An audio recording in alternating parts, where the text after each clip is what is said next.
আল্লাহ তাআলা বলছেন وَنُنَزِّلُ مِنَ الْقُرْآنِ مَا هُوَ شِفَاءٌ وَرَحْمَةٌ لِلْمُؤْمِنِينَ বলুন আল্লাহু আকবার। আল্লাহ তাআলা বলছেন এই কিতাবটা আল্লাহ তাআলা গোটা বিশ্বের সকল মুমিনদের জন্য ন্যাচারাল ভ্যাকসিন করে দিয়েছেন, প্রাকৃতিক ঔষধ করে দিয়েছেন। মানুষের যা যা লাগবে কোরআনের কাছে আসবে। রব্বুল আলামিন কোরআন থেকে মানুষের সকল সমস্যার সমাধান আল্লাহ তাআলা দিয়ে দিবে। সব সমস্যার সমাধান দিতে পারে পৃথিবীর একটি কিতাব, সেই কিতাবের নাম কি বলে? সব সমস্যার সমাধান দিবে আপনার, যা দরকার সেইটা আপনি পাবেন। কিন্তু এই কিতাব এতটাই বিশাল, এতটাই বিস্তৃত, যেইটার ব্যাখ্যা বলে কয়ে এই পৃথিবীর কেউ শেষ করতে পারবে? আল্লাহ তাআলা চ্যালেঞ্জ করছেন, কুল লাউ কানাল বাহরু মিদাদান লিকালিমাতি রাব্বি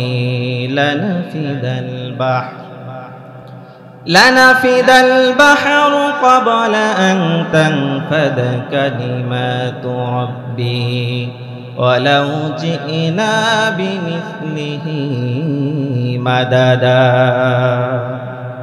এই কিতাবটা হলো এমন একটি কিতাব, গোটা বিশ্বের সমস্ত গাছগুলা যদি কলম হয়ে যায়, আর গোটা বিশ্বের সমস্ত সমুদ্রের পানিগুলাও যদি কালি হয়ে যায়, তবু আমার রবের ব্যাখ্যা লিখে বলে পৃথিবীর কেউ শেষ করতে পারবে না, কেউ শেষ করতে পারবে।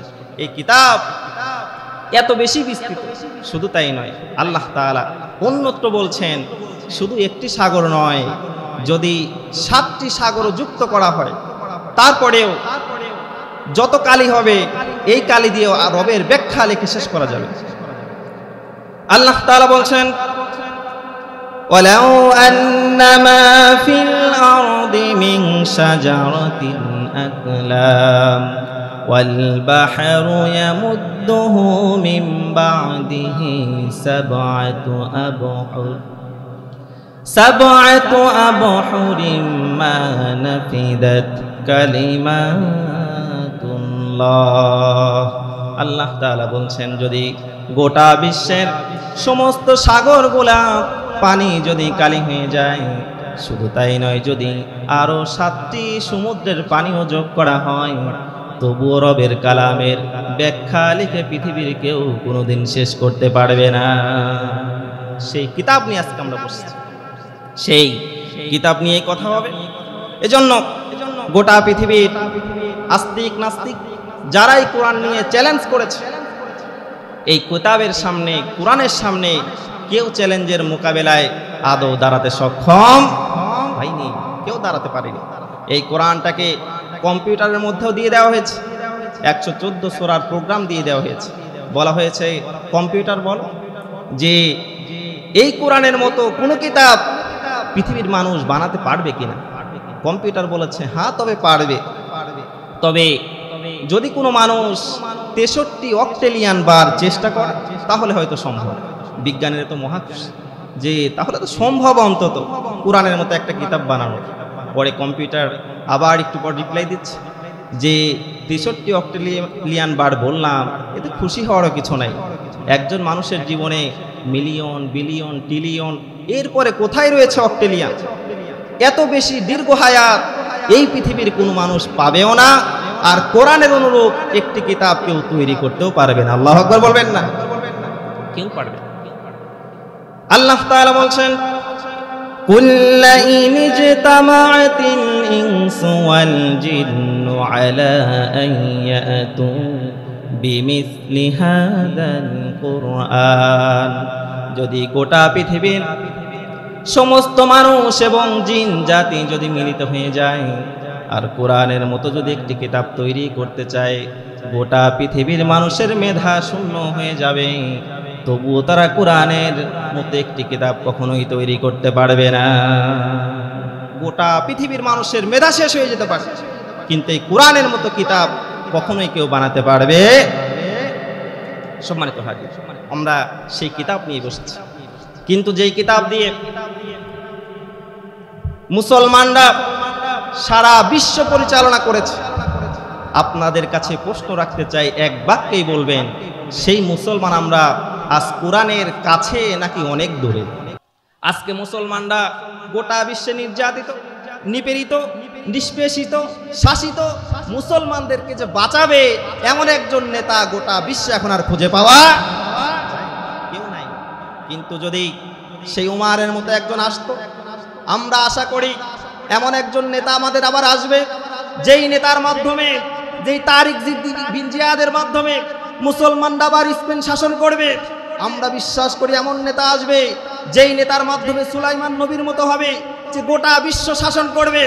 আমরা বিশ্বাস করি উমার ইবনুল খাত্তাবের মতো নেতা আসবে, যেই নেতা অর্ধ পৃথিবী শাসন করবে। আমরা বিশ্বাস করি জিয়াদ বিন আগলাবের মতো নেতা আসবে, যেই নেতা ইতালির সিসিলি দ্বীপ পর্যন্ত শাসন করবে। আমরা বিশ্বাস করি ইউসা বিন নুনের মতো আল্লাহওয়ালা নেতৃত্ব আসবে, যেই নেতৃত্বের মাধ্যমে আল্লাহ তাআলা জেরুজালেম আবার মুসলমানদেরকে দিয়ে দেবেন ইনশাআল্লাহ। আমরা বিশ্বাস করি আল্লাহ তাআলা সেই নেতৃত্ব আবার দিবেন, যেই নেতৃত্বের মাধ্যমে মুসলমান তাদের হারানো ঐতিহ্য গৌরব আবার ফিরে পাবে। মুসলমানদের কাজকে বলা হয় জঙ্গিবাদ, মুসলমানদের কাজ বলা হয় মৌলবাদ। কিন্তু পৃথিবীর ইতিহাস দেখেন, যত হত্যাকাণ্ড সংগঠিত হয়েছে, বড় বড় হত্যাকাণ্ড একটাও মুসলমানরা সংগঠিত করে? পৃথিবীর যত হত্যাকাণ্ড হয়েছে একটাও করে নাই। প্রমাণ তাকিয়ে দেখেন, হিটলার একজন মুসলিম 60 লাখ ইহুদিকে হত্যা করেছে। অন্ধ মিডিয়া একবারও বলে নাই হিটলার একজন খ্রিস্টান টেরোরিস্ট। এরপরে জোসেফ স্ট্যালিন, সে 20 মিলিয়ন মানুষকে হত্যা করেছে, একটা মিডিয়াও বলে নাই স্ট্যালিন একজন খ্রিস্টান টেরোরিস্ট। শুধু তাই নয়, কালিঙ্গা ব্যাটেলে যখন অশোক হিন্দু একজন মানুষ 1 লাখ মানুষকে হত্যা করলো, একজন মানুষও বলে নাই যে হিন্দু টেরোরিস্ট। কিন্তু মুসলমানদেরকে আজকে জঙ্গি বলা হয়, মুসলমানদেরকে জঙ্গি বলা হয়।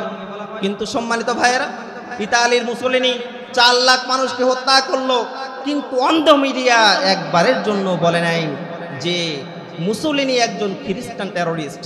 মাও সেতুং 14 মিলিয়ন মানুষকে হত্যা করেছে, একবার তাকে খ্রিস্টান টেরোরিস্ট বলা হয় নাই। শুধু তাই নয়, জর্জ বুশ ইরাকে আফগানিস্তানে 1.5 মিলিয়ন মানুষকে হত্যা করেছে, কেউ তাকে টেরোরিস্ট বলে? ইতিহাস দেখেন। শুধু তাই নয়, যদি প্রথম বিশ্বযুদ্ধ দেখেন, প্রথম বিশ্বযুদ্ধ কোনো মুসলমান সংগঠিত করে নাই। দ্বিতীয় বিশ্বযুদ্ধে দেখবেন কোনো মুসলমান সংগঠিত করে নাই। শুধু তাই নয়, 1945 সালের 6 আগস্ট এবং 9 আগস্ট যে জাপানের হিরোশিমা এবং নাগাসাকিতে লিটল বয় এবং ফ্যাটমান নামক বোমা নিক্ষেপ করে 1000 মানুষকে হত্যা করা হয়েছে, লক্ষাধিক মানুষ পঙ্গু হয়েছে। এখনো যে বাচ্চারা জন্ম নেয় পঙ্গু হয়ে জন্ম নেয়, একবারও মিডিয়া বলে নাই আমেরিকা একটা টেরোরিস্ট রাষ্ট্র। কেউ কখনো বলে? মুসলমানদেরকে টেরোরিস্ট বলা হয়। যারা আমেরিকা আবিষ্কারের পরে প্রায় 1.5 মিলিয়ন মানুষকে হত্যা করেছে, আমেরিকাকে টেরোরিস্ট কান্ট্রি বলা হয় না। আফ্রিকা আবিষ্কারের পরে সেই জায়গায় ইন্ডিয়ানরা রেড ইন্ডিয়ানকে হত্যা করেছে, একবারও তাদেরকে টেরোরিস্ট বলা হয় নাই। কিন্তু মুসলমানদেরকে বারবার জঙ্গি, মৌলবাদ এই তকমা দেওয়া হয়। বাংলাদেশেও বিগত বছরগুলোতে দেওয়া হয়েছে। দেখবেন জঙ্গিবাদ, মৌলবাদ এই ট্যাগ দিয়ে হাজারো মানুষকে গুম করা হয়েছে, খুন করা হয়েছে। কিন্তু সেই দিন শেষ হয়ে গিয়েছে। সামনের বাংলাদেশ হবে কোরআনের বাংলাদেশ, সামনের বাংলাদেশ হবে ইসলামের বাংলাদেশ। কিন্তু জালেম জুলুম করে বাংলাদেশ আর টিকতে পারবে না। ঠিক কিনা বলে? কেউ টিকতে পারবে না। এজন্য সুস্পষ্ট ভাষায় বলতে চাই, চাঁদাবাজি করে বাংলাদেশে টিকতে পারবে না, টেন্ডারবাজি করে বাংলাদেশে টিকতে পারবে না, মানুষের উপর জুলুম করে বাংলাদেশে টিকতে পারবে না। যেইভাবে দিল্লি গিয়ে পড়ছে তোমরাও লন্ডন গিয়ে পড়বা। ঠিক কিনা বলো? সেই দিন শেষ, সেই দিন শেষ হয়ে গিয়েছে। এজন্য সামনের বাংলাদেশ কোরআনের বাংলাদেশ হবে, সেই স্বপ্ন আমরাও লালন করি। আগামীর যে বাংলাদেশ হবে, পার্লামেন্টে এতদিন মমতাদের গান আমরা শুনেছি, শোনেন নাই গান? একজন নর্তকী, যে 2 টাকার একজন নর্তকী, সে গিয়ে সংসদটাকে অপবিত্র করেছে। কিন্তু ইতিহাস দেখবেন এমন মানুষ সংসদে গিয়েছে যারা গিয়ে মদের বিপক্ষে কথা বলেছে। এমন মানুষ সংসদে গিয়েছে যারা সংসদে যাওয়ার পরে আল্লাহর আইন দিয়ে, আল্লাহর কোরআন দিয়ে সংসদ পরিচালিত হবে এই কথা বলেছে। যাদের বিরুদ্ধে 1 টাকার দুর্নীতি খুঁজে পাওয়া যায় নাই, এই সোনার মানুষগুলাকে ফাঁসি দেওয়া হয়েছে, এই সোনার মানুষগুলাকে হত্যা করে নিঃশেষ করে দেওয়া হয়েছে। আর আল্লাহর জমিনে যেই জায়গায় ইসলামের পতাকা উড্ডীন হয় তত বেশি, যেই জায়গায় মাজলুমের রক্ত ঝরে তত বেশি। ঠিক কিনা বলেন? মাজলুমের রক্ত ঝরেছে এই জমিনে। আল্লাহর দিন আজ হোক আর কাল হোক কায়েম হয়েই যাবে। কেউ এইটা বাধা দিয়ে কেউ ঠেকিয়ে রাখতে পারবে? কেউ পারবে? দেখবেন হয়েই যাবে ইনশাআল্লাহ। আমরা সেই স্বপ্ন দেখি। আজকে ফিলিস্তিনের একটা ইতিহাস সামারাইজ করে আপনাদেরকে শোনাতে চেয়েছিলাম, যে আজকের যে ফিলিস্তিন, জেরুজালেম, এইটার একটা ইতিহাস বলতে চেয়েছিলাম, কিন্তু আসলেই একেবারে সময় স্বল্প। এরপরেও যতটুকু যাওয়া যায় আমি চেষ্টা করব। বর্তমান যে ফিলিস্তিন, জেরুজালেম, এইটা এমন একটা জায়গা যার সঙ্গে গোটা বিশ্বের সকল মুসলমান সম্পর্কিত। আর জেরুজালেম, বাইতুল মুকাদ্দাস যাদের দখলে থাকবে, গোটা বিশ্বের নিয়ন্ত্রণ তাদের কাছেই থাকবে। আজকে দেখবেন ইহুদিরা গুটি কয়েক মানুষ, তাদের সংখ্যায় একেবারেই কম, এরপরে গোটা বিশ্ব তারা নেতৃত্ব দিচ্ছে। এর পিছনে কারণ হলো ইহুদিদের হাতে আজকে বাইতুল মুকাদ্দাস রয়েছে। যদি ইহুদিদের হাতে বাইতুল মুকাদ্দাস না থাকতো তাহলে গোটা বিশ্ব তারা শাসন করতে পারত। সম্মানিত ভাইয়েরা, এই প্যালেস্টাইন জেরুজালেমের সঙ্গে মুসলমানরা কিভাবে সম্পর্কিত? হযরত ইব্রাহিম আলাইহিস সালাতু ওয়াস সালাম, তার বাসস্থান ছিল ইরাকের বাবিল নগরীতে।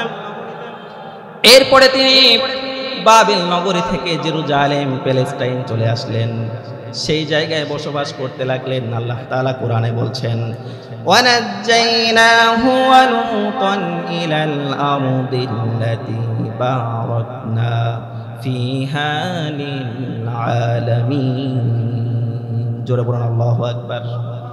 আল্লাহ তাআলা বলছেন, ওয়ানাজ্জাইনাহু ওয়া লূতান ইলাল আরদিল্লাতী বারাকনা ফিহা, যে লূত এবং আমার ইব্রাহিম জেরুজালেম চাষাবাদ করেছে, জেরুজালেম তারা ছিলেন। এরপরে মুসলমানরা জেরুজালেম থেকে আবার মিশরে গেল কিভাবে?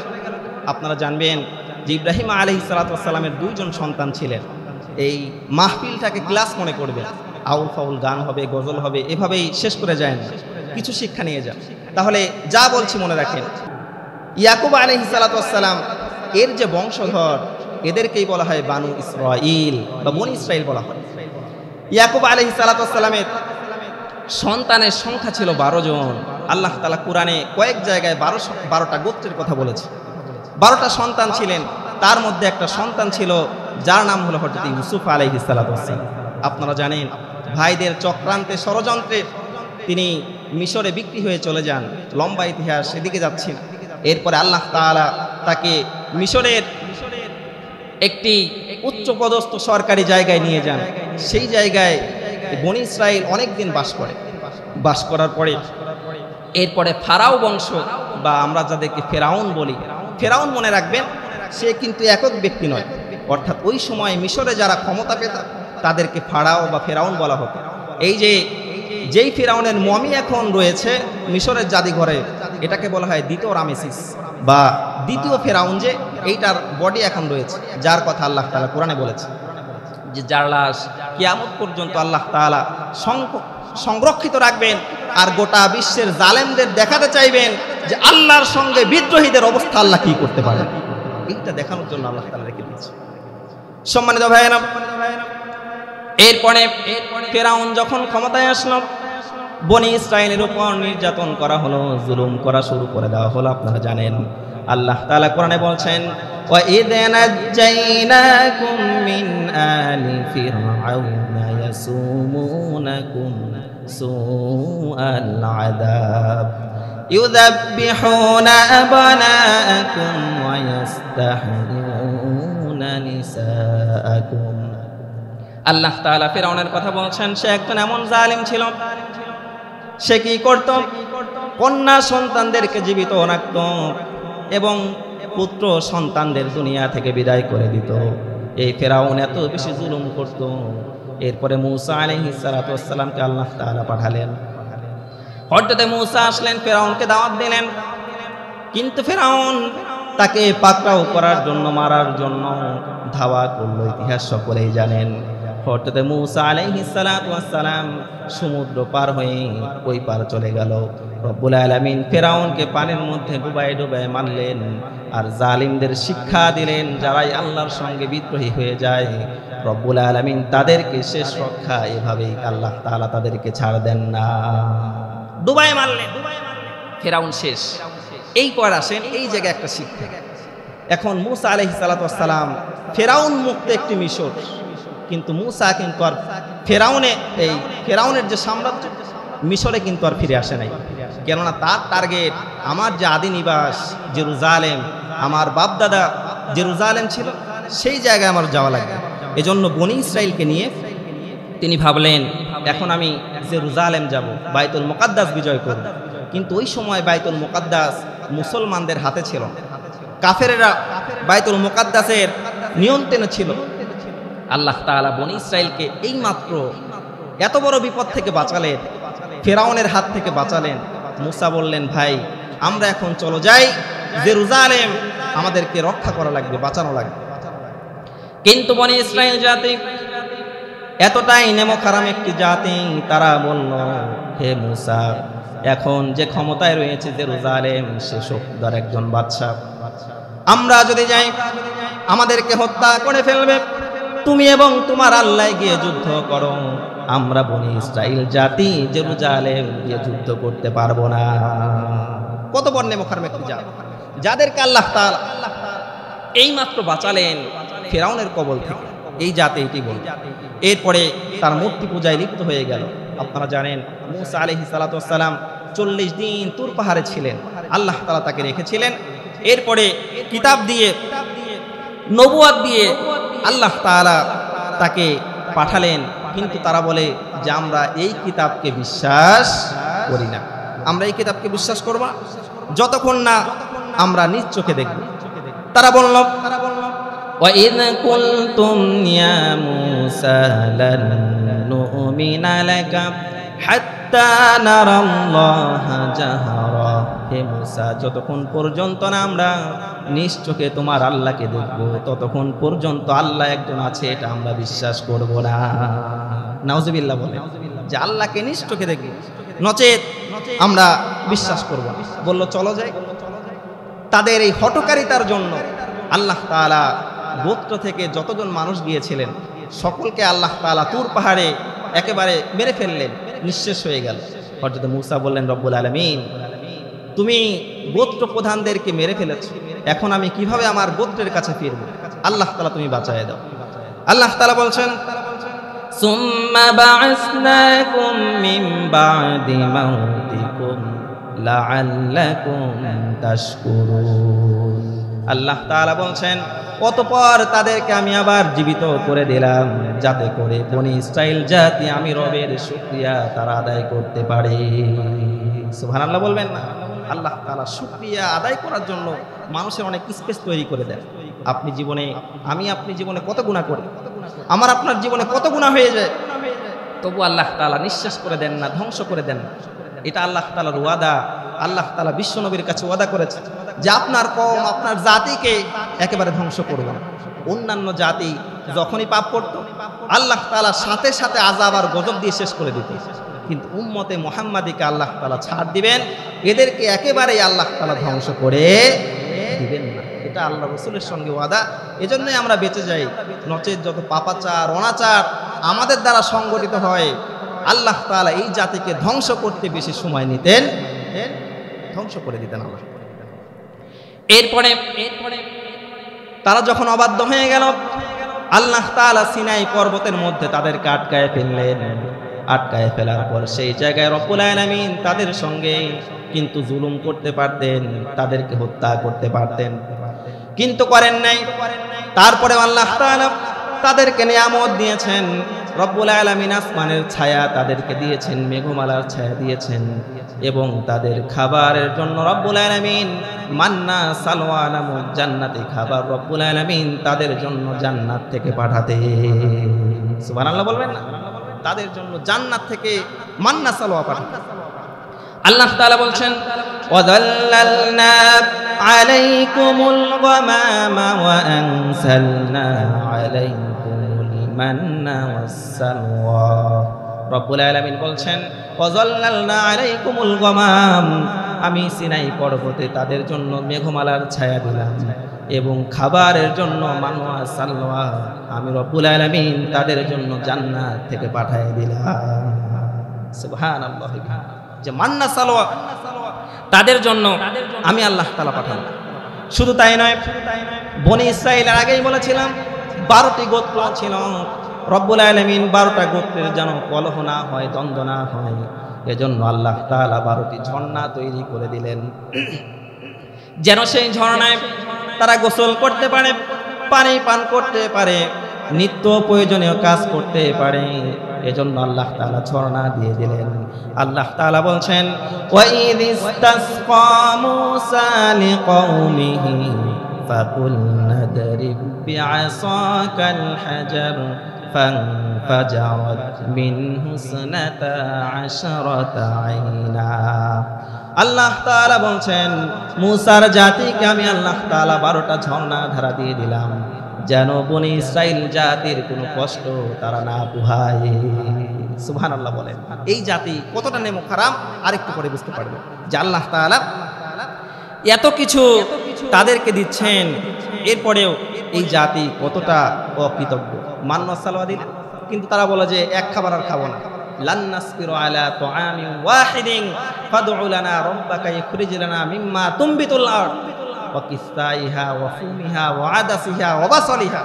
তারা বলতে লাগলো যে মান্না সালওয়া খাবো না, এক খাবার কি ভালো লাগে নাকি? তুমি তোমার রবের কাছে বলো আমাদের জন্য পেঁয়াজ, রসুন, গম, ডাল এইগুলো আল্লাহ দিক, এই সমস্ত খাবার আর খাবো না। যে সুখে আল্লাহ তাআলা খাওয়াচ্ছে, কিন্তু পছন্দ হচ্ছে না। জান্নাত থেকে খাবার আসছে, তাও খাবে না। বলছে যে লান নাসবিরু আলা তুআমিন ওয়াহিদ, এই এক খাবার আর খাবো কয়দিন? এটা বাদ আল্লাহকে বলো যে আমাদের জন্য গম, ডাল, পেঁয়াজ, রসুন, আদা এইগুলা দিক, ওইগুলো আমরা খাবো। এরপরে আল্লাহ তাআলা তাও তাদেরকে দিলেন। দেওয়ার পরে বলছেন, তাহলে এখন যাও জেরুজালেমে যুদ্ধ করো, বাইতুল মুকাদ্দাসটাকে বিজয় করো। তারা তখন বলছে, ওই বাচ্চার বিরুদ্ধে গিয়ে আমরা মরবো নাকি? মূসার ওর রবি যাক, আমরা আর যাবো। পরে মূসা দেখলেন এই জাতিকে নিয়ে আমার যে বাইতুল মুকাদ্দাস বিজয়ের স্বপ্নই থেকে যাবে, আমি কখনোই পূরণ করতেও পারবো না। তিনি আল্লাহর কাছে দোয়া করলেন, রব্বুল আলামিন আমার বোঝা শেষ, এই জাতিকে দিয়ে বাইতুল মুকাদ্দাস বিজয় হবে না, তুমি আমার দোয়াটা কবুল করো। দয়া করে আমার মৃত্যুটা যেন বাইতুল মুকাদ্দাসের আশেপাশে হয়, আমার কবরটা যেন অন্তত ওই দিকে থাকে। হযরত মূসা তিনি ছুটলেন একা একাই। প্রতিমধ্যে আল্লাহ তাআলা হযরত মূসার মৃত্যু দিলেন এবং বাইতুল মুকাদ্দাসের পাশেই হযরত মূসার কবর রয়েছে। সুবহানাল্লাহ। আল্লাহ এই দোয়াটা কবুল করেছেন। এরপরে আসেন, তাহলে হযরত মূসার জীবদ্দশায় বাইতুল মুকাদ্দাস মুসলমানরা বিজয় করতে পারে। এরপরে আল্লাহ তাআলা বাদশা তালুত নামক একজন বাদশা দিলেন, যেই বাদশার অধীনে একজন সেনা ছিলেন, যার নাম হযরত দাউদ আলাইহিস সালাতু ওয়াস সালাম। বাদশা তালুত যখন হযরত দাউদকে নিয়ে ছুটলেন বাইতুল মুকাদ্দাস বিজয় করবেন, এইটার জন্য ছুটলেন। আল্লাহ তাআলা কোরআনে বলছেন, ফালাম্মা ফাসালা তালুত বিল জুনুদি ক্বালা ইন্নাল্লাহা মুবতালিকুম বিনাহার ফামান শারিবা মিনহু ফালাইসা মিন্নি। আল্লাহ তাআলা বললেন, হে বাদশা তালুত, তোমার সেনা দাউদের নেতৃত্বে সৈন্য পাঠাও, যারা আগে বাইতুল মুকাদ্দাস বিজয় করবে। তবে শর্ত হলো যে সৈন্যগুলা নদীর ওই পারে যাবে, নদী পার হতে সেই সৈন্যগুলা পানি পান করতে পারবে না। একটা পরীক্ষা আল্লাহ দিলেন, যে যে সৈন্যগুলা সমুদ্র পার হয়ে বাইতুল মুকাদ্দাসে যাবে, তারা এক অঞ্জলি অর্থাৎ এতটুকু পানি পান করতে পারবে, এর চেয়ে বেশি করতে পারবে না। যারা করবে তারা বাইতুল মুকাদ্দাসে যাওয়ার অনুপযোগী হয়ে যাবে, তারা আর যেতে পারবে না। মুফাসসিরগণ বলছেন যে এদের সংখ্যা ছিল 313 জন, অর্থাৎ বদরের সাহাবীদের মতো, যারা বাইতুল মুকাদ্দাস যেতে পেরেছে। এরপরে 313 জন চলে গেলেন, কিন্তু সংখ্যা খুবই নগণ্য, মাত্র 313 জন। বাইতুল মুকাদ্দাসে গিয়ে কিভাবে বিজয় করবে তারা ভয় পেয়ে গেল। আল্লাহ তাআলা আয়াত নাযিল করলেন, কাম মিন ফিয়াতিন কালিলাতিন গালাবাত ফিয়াতান কাসীরাতান বিইযনিল্লাহ। বলুন আল্লাহু আকবার। আল্লাহ তাআলা বলছেন, কাম মিন ফিয়াতিন কালিলা, গোলাবাত ফিয়াতান কাসীরাতাম বিইذনিল্লাহ। মুসলমানদের কোনো বিজয় সংখ্যাধিক্য দিয়ে হয় নাই, বরং মুসলমানরা যত বিজয় পেয়েছে অল্প সংখ্যক অধিকাংশের বিপক্ষে আল্লাহ তাআলা বিজয় দিয়েছেন। সুবহানাল্লাহ। অধিকাংশের বিপক্ষে অল্প সংখ্যক। বদরে ৩১৩ জন, বিপরীতে অপোজিটে ১০০০ জন, উহুদে ১০০০ জন, বিপরীতে ৩০০০ জন, খন্দকে ৩০০০ জন, বিপরীতে ১০,০০০ জন। আল্লাহ তাআলা সংখ্যা দিয়ে মুসলমানদেরকে বিজয় দেয় নাই। যদি সংখ্যাই গুরুত্বপূর্ণ হতো তাহলে হাসিনাকে ঠেলা দিয়ে আপনারা দিল্লি পাঠাতে পারতেন, যদি সংখ্যাই গুরুত্বপূর্ণ হতো। এই কয়েকজন মানুষ, এত বাহিনী, সোয়াট, এরপরে ডিবি, এরপরে পুলিশ বাহিনী, র্যাব বাহিনী, প্রশাসনের এমন কোনো জায়গা নাই যেই জায়গায় সে আধিপত্য বিস্তার করে নেয়। প্রত্যেকটা জায়গা দখলে নিয়ে এভাবে জিম্মি করে রেখেছিল। যদি আল্লাহ সাহায্য না করতেন, বদরের মতো আমার আপনার বাপের ক্ষমতাও ছিল না হাসিনাকে দিল্লি পাঠাতে পারে। কিন্তু আল্লাহ তাআলা বিজয় দিয়েছেন। বদর থেকে যখন আল্লাহ রসুল আসলেন, আসার পরে বলছেন আল্লাহ তাআলা, যে আল্লাহ রসুল বদরে বিজয় পেলেন, মনে করেছেন আপনি যুদ্ধে গেলেন আর বিজয় পেয়ে গেলেন। আল্লাহ রসুল বলছেন আল্লাহ তাহলে কি আমরা যুদ্ধ করি নাই? তখন আল্লাহ তাআলা বলছেন ওয়ালাকাদ নাসারাকুমুল্লাহু বিবাদরিন ওয়া আনতুম আদিল্লাহ ফাত্তাকুল্লাহা লাআল্লাকুম তাশকুরুন। আল্লাহ তাআলা বলছেন ওয়ালাকাদ নাসারাকুমুল্লাহ, আপনি মনে করেছেন বদরে গেলেন আর বিজয় পেলেন? আল্লাহ তাআলা নাসারাকুমুল্লাহ, আল্লাহ নিজে বদরে আপনাদেরকে সাহায্য করেছেন। সুবহানাল্লাহ বলবেন না? নিজে সাহায্য করেছেন। বিবাদারি ওয়া আনতুম আদিল্লাহ ফাত্তাকুল্লাহা লাআল্লাকুম তাশকুরুন, যাতে করে আপনারা আল্লাহর শুকরিয়া আদায় করতে পারেন। এজন্য আল্লাহ তাআলা বদরে বিজয় দিয়েছে। সম্মানিত ভাইয়েরা, তাহলে দাউদ আলাইহিস সালাতু ওয়াস সালাম চলে গেলেন বাইতুল মুকাদ্দাস, বিজয় করলেন। তিনি তখনও কিন্তু নবীও হন নাই, মাত্র ২০ বছর বয়স। বাদশা তালুতের নেতৃত্বে একজন সৈন্য মাত্র। এরপরে বাইতুল মুকাদ্দাস আবার মুসলমানদের হাত ছাড়া হয়ে গেল। দীর্ঘদিন মুসলমানরা আবার বাইতুল মুকাদ্দাসে যেতে পারে না। এরপর রব্বুল আলামিন হযরত ইউসা বিন নূন আলাইহিস সালাতু ওয়াস সালাম নবী করে পাঠালেন। তিনি যাবেন বাইতুল মুকাদ্দাস বিজয় করার জন্য। তার সৈন্যবাহিনী নিয়ে ইউসা বিন নূন আলাইহিস সালাতু ওয়াস সালাম চলে গেলেন জেরুজালেম বাইতুল মুকাদ্দাসে। যাওয়ার পরে যুদ্ধ হচ্ছে তুমুল গতিতে, যুদ্ধ হচ্ছে। এক পর্যায়ে গিয়ে জুমাবার শুক্রবারের দিন আসরের থেকে মাগরিব পর্যন্ত যুদ্ধ চলছে। একটু পরেই মাগরিবের আজান হয়ে যাবে। তাদের নিয়ম ছিল শনিবার তারা পবিত্র মনে করত। যদি শনিবারের দিন চলে আসে আর যুদ্ধ করা যাবে না। আমরা কয়েকজন সৈন্য মাত্র, রব্বুল আলামিন তোমার মসজিদে আকসা বিজয় করার জন্য রব্বুল আলামিন এসেছি। দয়া করে আল্লাহ তাআলা সূর্যটাকে তুমি থামায় দাও। আল্লাহ তাআলা আজকের জন্য তুমি সূর্যকে থামায় দাও, যেন আমরা বাইতুল মুকাদ্দাস আজকে জুমার দিনে মাগরিবের পূর্বেই যেন বিজয় করতে পারি। লিল্লাহি তাকবীর, যেন বিজয় করতে পারি। দেখেন তাদের দোয়ার পাওয়ার কত বেশি ছিল, কি আল্লাহওয়ালা নেতৃত্ব ছিল। দোয়া করছেন রব্বুল আলামিন সূর্যটাকে আজকের মতো তুমি থামায় দাও, যুদ্ধ শেষ হোক, এরপরে সূর্য যেন পশ্চিম দিগন্তে ডুবে, তার আগে যেন না ডুবে। দোয়া করলেন, আল্লাহ তাআলা দোয়াও কবুল করে নিলেন। সুবহানাল্লাহ বলবেন না?